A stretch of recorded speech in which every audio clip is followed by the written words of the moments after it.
Hi children, welcome back. Take a scale and a thread. Measure the length between the two joints in any of your body parts. Like example, now here. So these are the two joints. Okay, so take the thread, measure the length of these two joints between the two joints. Similarly, here from this wrist to elbow, take the measure of that using the thread. Similarly, you can take the measure between the knee to ankle using the thread. After that, measure the length of the thread which you have used to measure the distance between the two joints and just tabulate that one below the another. Okay. After doing that, tell any one of your family member to repeat the same action after taking down the measurement correspondingly. Okay. You need to divide the measurement what you have taken, that reading you had to divide it from the reading taken by the other member of your family. The answer you are getting, then I want you to jot down those answers in the another column. Okay, will you all do that? And we will discuss about the results at the end of this show. Before we proceed with today's topic, I want to brief you about the concept that we have discussed in a ninth standard. One topic is midpoint theorem. Midpoint theorem says the line joining the midpoints of any two sides of the triangle is parallel to the third side, and it is also half of the length of the third side. I don't want. Do you have ever thought of reversing the statement? That is, if we reverse the statement, when a line is drawn parallel to any one of the side of the triangle, and that line need not be the midpoint. Midpoint theorem says join the midpoint. That line need not be the midpoint. In that way, only thing is only one condition you are satisfying, that is a line joining, a line you are drawing parallel to one of the side. Then what will happen to the other two side where that line intersect those two sides of the triangle? So, in the same track, one of the greatest mathematician from Greek, his name is Thales, he just started thinking in that way. He has attempted in several ways, and for him, ultimately, he started getting one of the common relation. What is that relation? Let us explore that relation in this video. Okay, now for that I want you to recall some of the previous knowledge. With the help of that, we can prove Thales theorem. The first thing is triangle is a plane figure bounded by three sides, and it is having three angles. The length of the three sides is called the perimeter, and the area that the three sides encloses, that area is, that region is called as area. And we know that the formula to calculate area of triangle is half into base into height. So that is the first thing you should know, and I'm considering that as note number 1. And one more thing, area will never going to change though you are changing the base. base is usually taken as one of the side of the triangle. So that is what I am indicating by rotating the triangle. Then the second thing, we need triangle. If the vertices of the parallelogram and the triangle, if it lies on the parallel lines, and if its base length is same or if base length is equal, we know that their areas are equal. Did you get my point? That is areas. And the extension of that is, instead of parallelogram, if I consider the triangle and their vertices lie on the parallel line, and same condition, if their base length is same, then their areas are also equal. So that also I am considering here. Okay, so so you can see here the two triangles which are standing on the same base and in between the same parallel lines. Then the area of this first triangle, which is in blue color, must be equal to the area of the another triangle. The two triangles are congruent if their corresponding sides and corresponding angles are equal. Congruent triangles, the corresponding sides are equal, corresponding angles are equal, their perimeters are equal, and their areas are also equal. So you need to remember this. And also, in order to prove the congruency, we are using SA's congruency criteria, ASA congruency criteria, SSS congruency criteria, and RHS congruency criteria. Okay, so this is also one of the previous knowledge. And one more thing that we have to know is similar. That means in congruent triangles, the two shapes are equiangular as well as equilateral. What if they are equiangular but they are not equilateral? In that scenario, another concept will come, and that is nothing but called as similar triangles. So similar triangle means, in similar triangles, only corresponding angles are equal, not the sides. Did you get my point? When we take the measurement of the corresponding sides in similar triangle and when we divide it, dividing means it is called as ratio, remember. Okay. So when we divide, the answer we are getting on dividing, that answer, that quotient remains same. That is what the difference between congruent triangles and similar triangles. Congruent triangles are equiangular and equilateral. Similar triangles are, they are just equiangular, and the ratio of the corresponding sides when we take, it remains the same.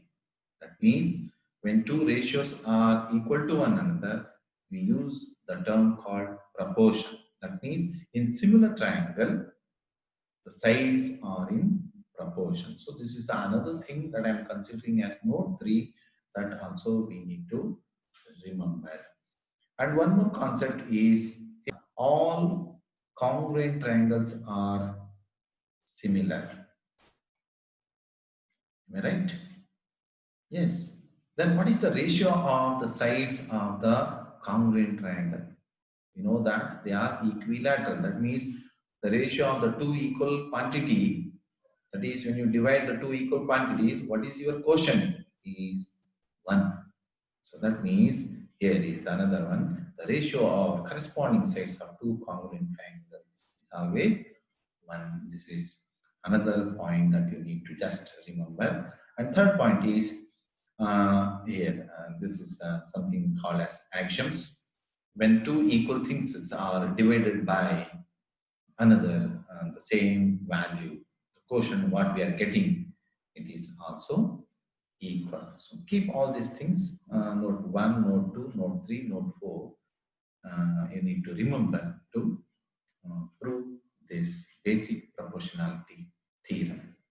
Now we will take up the theorem. The statement of the theorem is here. It is, if a line is drawn parallel to one side of a triangle intersecting the other two sides, then that line divides the other two sides in the same ratio.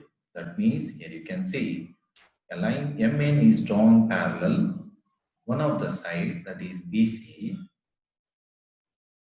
Then that line MN intersect the other two sides AB and AC at M and N respectively. That means the total length AB splits into two parts. The first part is AM, another part is MB. Similarly, AC, the whole length, splits into two. One is AN, another one is NC. When we take the ratio of those two parts on either side, the ratio means dividing. In both the cases, we are getting the same answer. Okay, that is what the statement is. Next, whatever is you have done with reference to the statement, you are drawing the diagram. Now, whatever the diagram you have drawn, that diagram you need to explain by taking side heading as given, or even you can take it as data. Now, data I have written in dash is drawn parallel to BC. What is drawn parallel to BC? It is MN. Where? In the triangle ABC. So here comes in triangle ABC, MN is drawn parallel to BC, and that line cut AB at M and AC at N. Next thing is the task. What is the task assigned in this theorem? We need to prove that M and N on AB and AC divides AB and AC into two parts. The ratio of those two parts are equal to one another. That is, we need to prove that they are in proportion. That task given in the statement, it is given in word form. You need to give the symbol form of that by taking the side heading as to prove. Okay, so in this, what you are writing, the ratio of the two sides, that is AM and MB. Ratio means division. So AM divided by MB and AN divided by NC, they are same. Here it is given same. So AM by MB and AN by NC are equal to one another. So this is what we need to prove. After this, the information given in the statement is not sufficient enough to prove this theorem. So at that time, we will take the lifeline, and lifeline is called as construction without erasing anything. Whatever the best you can do with the diagram, that is called as construction.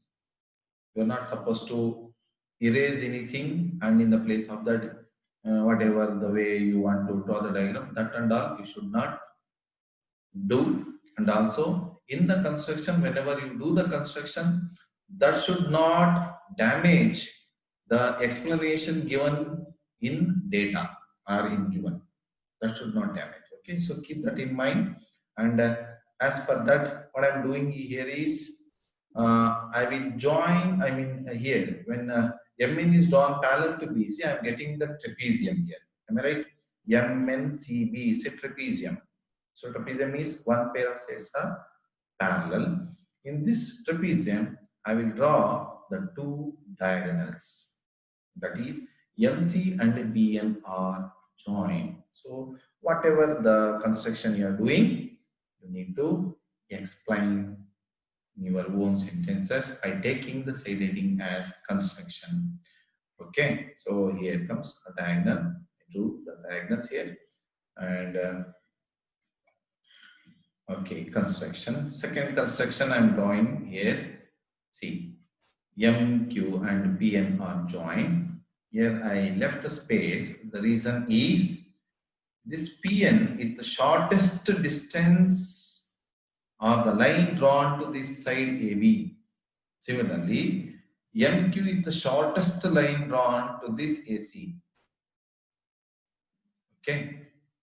In that way, the shortest line, whatever we are drawing in that diagram, we call it as altitude, height. So how do you fill that gap here? MQ dash AC.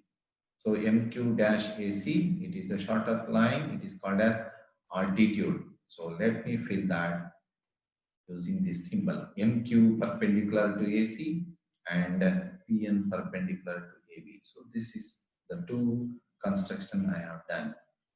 Next thing is to prove this theorem. So let us take the side heading as proof, and we will do that by taking case 1, case 2 and case 3. Okay, so here in case 1, take the triangle AMN. Now triangle AMN, you should take the triangle AMN with AM as base and AN as base and calculate the area. So in note number 1, remember, the area will not change if the base is changed.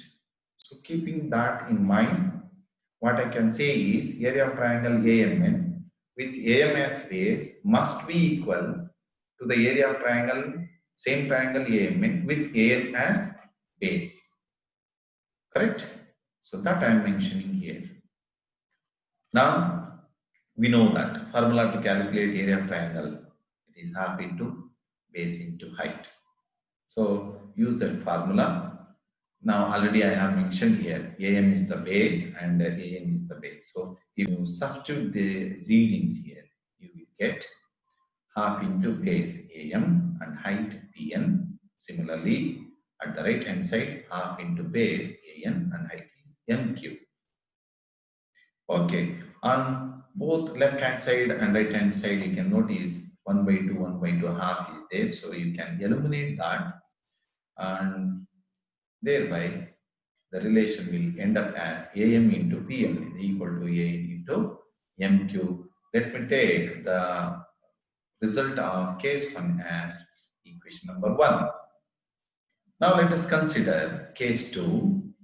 In this, I will take the two triangles which is we are finding between the two parallel line MN and BC. So there are 4 triangles you can notice. One is triangle MNB, second is triangle MNC. Similarly, triangle BMC and triangle BNC. So what I am doing here is I am considering the triangle which are on the base MN, that is MNB, another one same MNC. These two triangles are in between the same parallel line and they are on the same base MN. Therefore, their areas must be equal. Remember, note 3. Correct? So, using that, what I will do is, I will consider that relation, that is area of triangle MNB and area of triangle MNC are equal, but I am taking here BM and NC as base. If BM is base to that triangle BMN, then the shortest line from the vertex N to BM is the imaginary altitude PN, correct? Similarly, MNC to this triangle, if NC is the base, the vertex from the vertex M, the shortest line that you can draw to NC is imaginary MQ. That means PN and MQ again they become the height for triangle BMN and triangle MNC respectively. That is, here is when we substitute the reading to the formula half into base into height, I am getting the relation like 1 by 2 into MB into PN. At the right hand side, 1 by 2 into NC into MQ. Again, 1 by 2 and 1 by 2 will get cancelled to give the final relation as MB into PN is equal to NC into MQ. Let me take the result of case 2 as equation 2.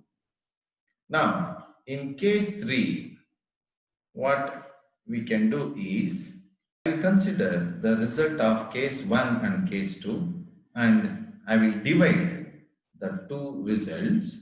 Is on dividing equation 1 and 2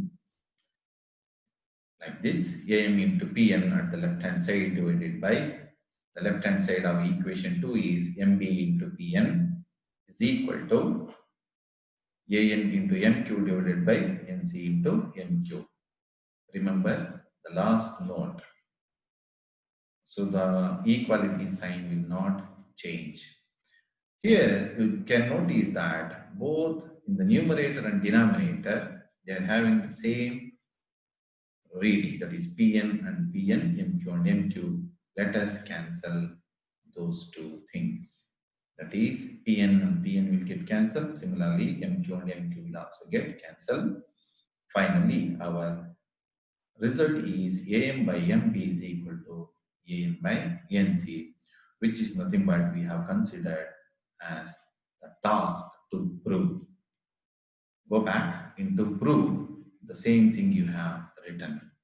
That is, I can say that AB and AC are divided by M and N in the same ratio. That is, they are in proportion. Done. This is what the proof of basic proportionality theorem, and it is also known as Thales theorem. You need to learn the statement and you have to learn the proof of the theorem, which is so important from your exam point of view. Okay. Now, coming back to the task assigned to you at the beginning of this show, that is taking the measurement between the joints. Did you try that to figure out? Okay. I will tell you, if you have done it properly, you have to get the same answer. Let the girl take the reading of the another female member of the family. Let the boy take the reading of any of the male member of the family. Then if you do it accurately and then if you divide it properly, I will tell you confidently that you have to get the same answer and you will get the same answer. Of course, there will be some 0.0 error will be there because of the error in taking the reading. Otherwise, you will get the same answer. So that means our body parts are also in the same ratio. Of course, if you are taking the readings, that the value will differ from person to person. But between the two people of any joints, we are getting the same answer. Okay, that means our body part is also made in the same ratio. Each and everything, that is, each and every organ in our body is in proportion. Similarly, everything on this planet are in proportion. Okay, thank you for watching.